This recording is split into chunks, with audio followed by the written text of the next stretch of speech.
আনহাতে অবৈধ কয়লা খনিৰ বিৰুদ্ধে পুনৰ হৰপ হৈছে শিৱসাগৰ সমষ্টিৰ বিধায়ক অখিল গগৈ। উমৰাংচুতকৈও আটাইতকৈ বেছি অবৈধ কয়লা খনি কাৰ্বি আংলঙত চলি থকাৰ অভিযোগ উত্থাপন কৰিছে ৰাজ্য দলৰ সভাপতি তথা শিৱসাগৰ সমষ্টিৰ বিধায়কগৰাকীয়ে। তুলিৰাম ৰংহাঙৰ নেতৃত্বত কাৰ্বি আংলঙত অবৈধ কয়লাৰ ব্যৱসায় চলি আছে বুলি মন্তব্য বিধায়ক অখিল গগৈৰ। অতি শীঘ্ৰেই এই অবৈধ কয়লা খনিৰ বিৰুদ্ধে চিবিআইৰ তদন্তৰ দাবী জনালে বিধায়কগৰাকীয়ে। তাৎক্ষণিকভাৱে তুলিৰাম ৰংহাঙৰ নেতৃত্বত চলি থকা কয়লা খনি বন্ধৰ দাবী জনালে অখিল গগৈ। তুলিৰাম ৰংহাং আৰু দেৱলাল গাৰ্লুচা দিছপুৰৰ এটিএম বুলি মন্তব্য প্ৰকাশ কৰে শিৱসাগৰ সমষ্টিৰ বিধায়কগৰাকীয়ে।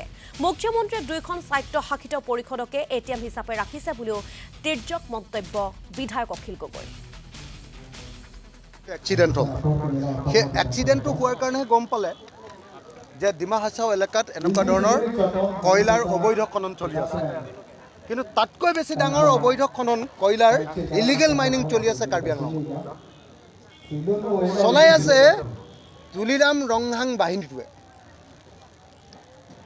সেই কাৰ্বি আংলঙত চলাই থকা যি অবৈধ কয়লা খনন, অবৈধ কয়লাৰ যে মাইনিং, সেই মাইনিংটো বন্ধ কৰিবৰ কাৰণে আমি দাবী জনাইছোঁ। এইটোৰ ওপৰত চিবিআইৰ এনকুৱাৰী দিবৰ কাৰণে দাবী জনাইছোঁ। আৰু মই অসমৰ মুখ্যমন্ত্ৰীক আহ্বান জনাইছোঁ যাতে অসমত কাৰ্বি আংলঙত চলি থকা যি অবৈধ কয়লা খনন তাৰ ওপৰত চিবিআই তদন্ত দিয়া হয় আৰু অনতিবিলম্বে ইয়াৰ যি অবৈধ কয়লা খনন আছে তাক বন্ধ কৰাৰ ব্যৱস্থা গ্ৰহণ কৰা হয়। মানে কাৰ্বি স্বায়ত্তশাসিত পৰিষদ আৰু ডিমা হাছাও স্বায়ত্তশাসিত পৰিষদ, এই দুইটা হিমন্ত বিশ্ব শৰ্মাই আমাৰ দিছপুৰে মানে সদায় এটিএম হিচাপে ব্যৱহাৰ কৰি আহিছে।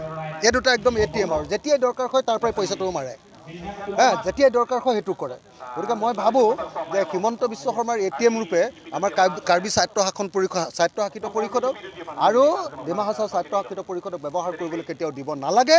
তুলিৰাম ৰংহাঙৰ আৰু দেৱলাল গাৰ্লুচাৰ এই যিটো জাতিদ্ৰোহী, তেওঁলোকৰ নিজৰ জাতিৰ প্ৰতি যি অন্যায়, সেই অন্যায়টো আমি সকলোৱে বিৰোধিতা কৰিব লাগে।